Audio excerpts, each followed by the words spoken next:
Со 84 гласа за, без ниту еден против и воздржан, беше изгласана потребата од формирање на анкетна комисија која иницираше парламентарното мнозинство во која се опфатени несреќите за Кочани, модуларната во Тетово, Дурмотурс, Бесатранс, а кои земаа вкупно 138 жртви. Парламентарното мнозинство побараа неселективно да се дискутира за сите несреќи, но и побараа од опозицијскиот лидер Венко Филипче и тој како поранешен министер за здравство да даде поддршка на нивната иницијатива.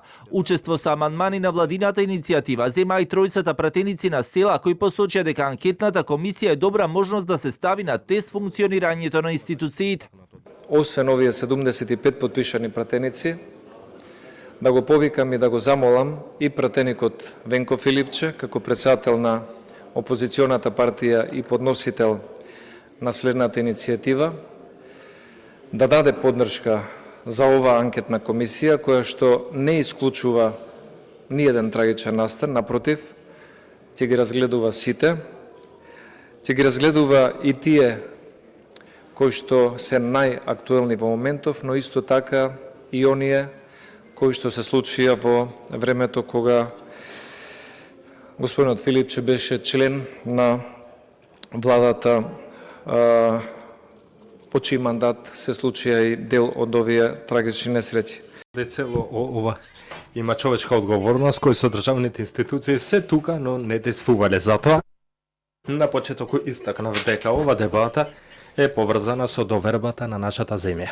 Пратеничката група на СДСМ пак чија иницијатива заедно со опозицијските партии не ја помина процедурата при гласање на потребата, реагираше дека до нив не биле доставени амандманите за иницијативата на владеачкото мнозинство, пошто собранискиот спикер Гаши ги упати да проверат на електронските адреси. Опозицијата пак со објаснување зошто нивната анкетна требаше да се гласа. Ова иницијатива за формирање на анкетната комисија ја поднесовме заедно со колегите од Левица и колегите од Демократската унија за интеграција, односно од Европскиот фронт. И ова иницијатива за анкетна комисија не може да биде помалку вредна од било која друга иницијатива. Ова го кажувам заради тоа што неколку пати се потенцираше бројот на подносители на иницијатива кој со колку пратеници ја поднел таа иницијатива. Ако има институции кои имат пропусти за